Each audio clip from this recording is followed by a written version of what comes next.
Am I the asshole? AITA for going to a funeral of someone I didn't like. Judgment, asshole. Basically growing up, my uncle was a real asshole to me.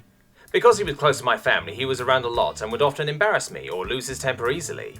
For example, he threw a pool party and, as a joke, went around telling my brothers and sisters and other cousins that I peed in the pool. Obviously not a big deal now, but as an 8-year-old it was extremely embarrassing. And it was like he'd always single me out as I didn't see him doing this stuff to my other family nearly as much. When I got older, I stopped being around him as much, and that upset him, I guess. Recently he ended up passing in a car accident. My family is understandably devastated, and I am there for them, but when it came time for the funeral, I told them I didn't want to go. I was called selfish and told, it's not just about your uncle, it's about being there for people grieving too.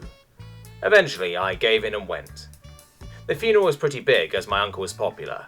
I decided to be honest about my feelings towards my uncle, if anyone asked, since I was basically guilted into going. Someone eventually did say to me, how are you taking his loss? And I told them, it hasn't really affected me, he was a real prick. Which was poor timing on my part, as I realised my grandmother was standing nearby, his mother. I joined a conversation going on and they were talking about stories of my uncle in his younger days. I chimed in and told them about how shitty of a person he was to me, mentioned the pool story to them.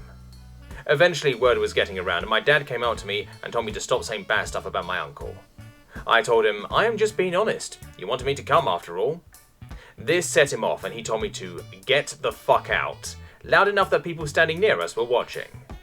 I told him I'll leave and he escorted me to the exit like I was a toddler. As I left I told him, I hope your brother is burning in hell. Because admittedly I was a little angry too that I'm supposed to suddenly respect my uncle, even though my complaints about him as a child always fell on deaf ears. Since then, a few family members came to my aid and said I was right to express myself, and that I shouldn't be forced to like my uncle. But a lot of them are saying I was wrong and rude.